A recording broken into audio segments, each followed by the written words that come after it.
आज अपन रिस्टी के नियम के बारे में बात करेंगे, जिससे मिसचीफ का सिद्धांत हेडन के मामले में प्रतिपादित किया गया था और इसमें एक्सचेकर की वेरेंस ने प्रस्तावित किया था, जो कि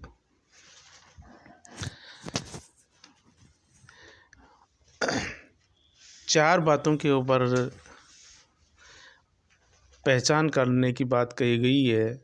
उसमें पहला है, अधिनियम को पारित करने से पूर्व सामान्य विधि क्या थी।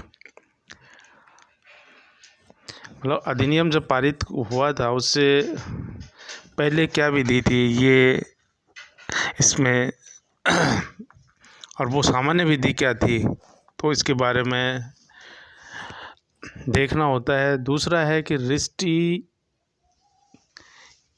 क्या थी, या दोष क्या था, या कमी क्या थी, जिसके लिए सामान्य विधि में कोई प्रावधान नहीं था। तो पहली बात तो है कि सामान्य विधि अधिनियम जो पारित किया है उससे पहले सामान्य विधि क्या थी। दूसरी बात है कि वह कमी क्या थी जो कि सामान्य विधि में या कानून में कोई पहले से कोई प्रावधान नहीं था। तीसरी बात है कि राष्ट्रमंडल के रोग के निदान के लिए या संसद ने उसके लिए क्या रेमेडी या क्या उपचार दिए हैं। और लास्ट है उपचार का वास्तविक कारण। मतलब पहला तो हो गया कि सामान्य विधि क्या थी अधिनियम से पहले। दूसरी बात कि उसमें सामान्य विधि में क्या कमी थी, क्या दोष था। और तीसरी बात है कि संसद द्वारा उसके संबंध में क्या उपचार दिए। और फोर्थ है कि उपचार का वास्तविक कारण क्या है। सभी न्यायाधीशों का कर्तव्य सदैव ऐसा अर्थान्वयन करना है जो कि रिस्टी को दबाए और उपचार को आगे बढ़ाए। रिस्टी को बनाए रखने के लिए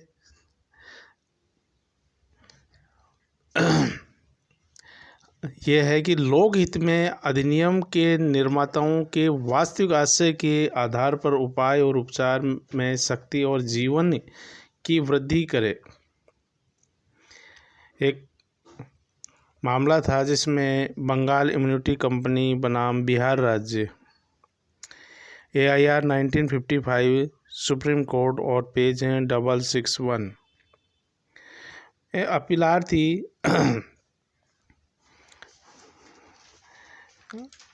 वित्त बंगाल विक्रय कर अधिनियम के अंतर्गत एक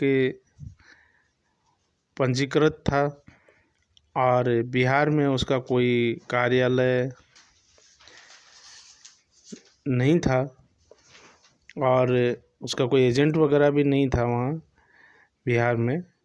विक्रय कर प्राधिकारियों ने यह घोषित किया कि पश्चिम बंगाल राज्य में हुआ समस्त विक्रय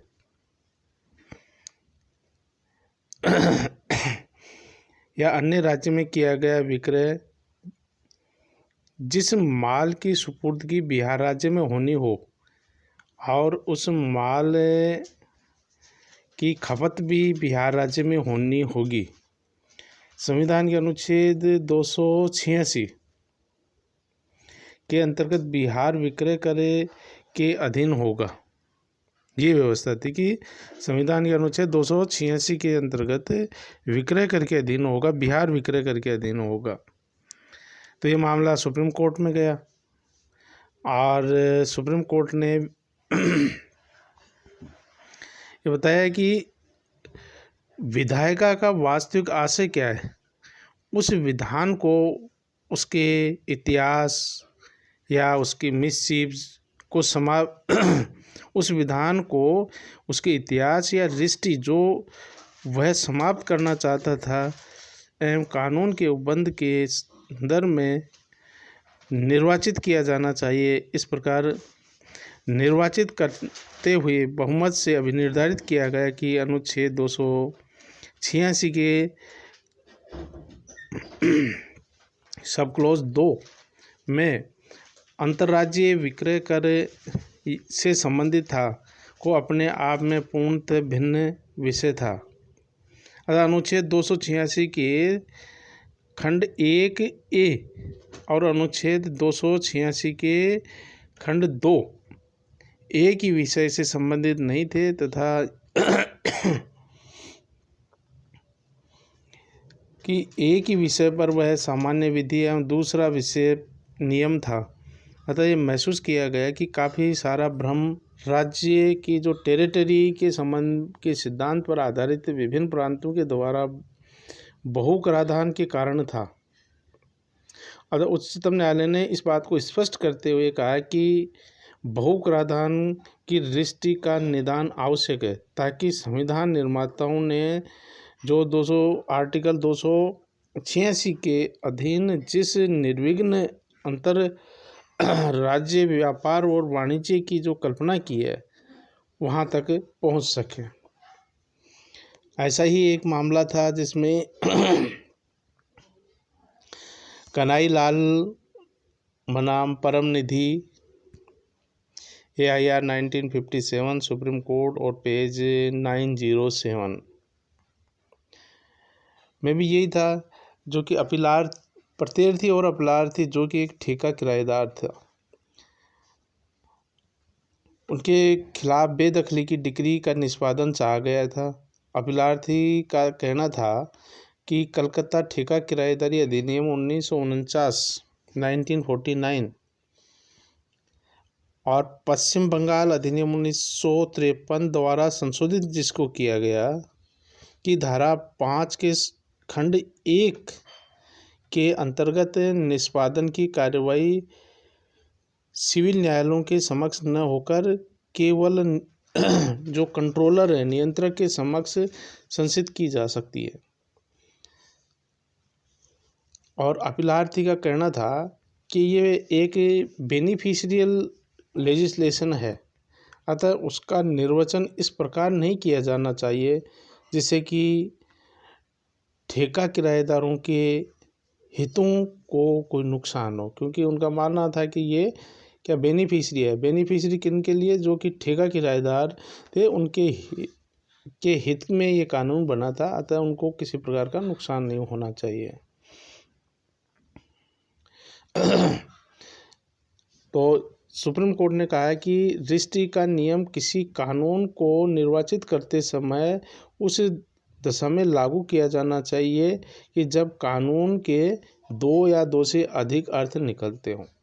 यदि उसका 2 अर्थ नहीं निकल रहे हैं और इसकी भाषा स्पष्ट है तो न्यायालय द्वारा शाब्दिक निर्वचन ही करना चाहिए। और यह भी कहा है सुप्रीम कोर्ट ने कि उस दशा में जब मालिक द्वारा पहले ही बेदखली की डिक्री प्राप्त कर ली गई है तो यहाँ ये उपबंध लागू नहीं होगा। तो ये सुप्रीम कोर्ट ने कन्हई लाल परम निधि के मामले में अभिनिर्धारित किया, क्योंकि जिनके लिए बेनिफिशरी जो कानून है उसको मानते हुए कि भाई उनके लिए हित में है। और जब स्पष्ट है, ये बात अपने पहले भी हुई है और इसमें स्पष्ट है कि जब कोई 2 या 2 से अधिक अर्थ निकलते हैं तो ही हाई कोर्ट या सुप्रीम कोर्ट निर्वचन की बात रखता है या करते हैं।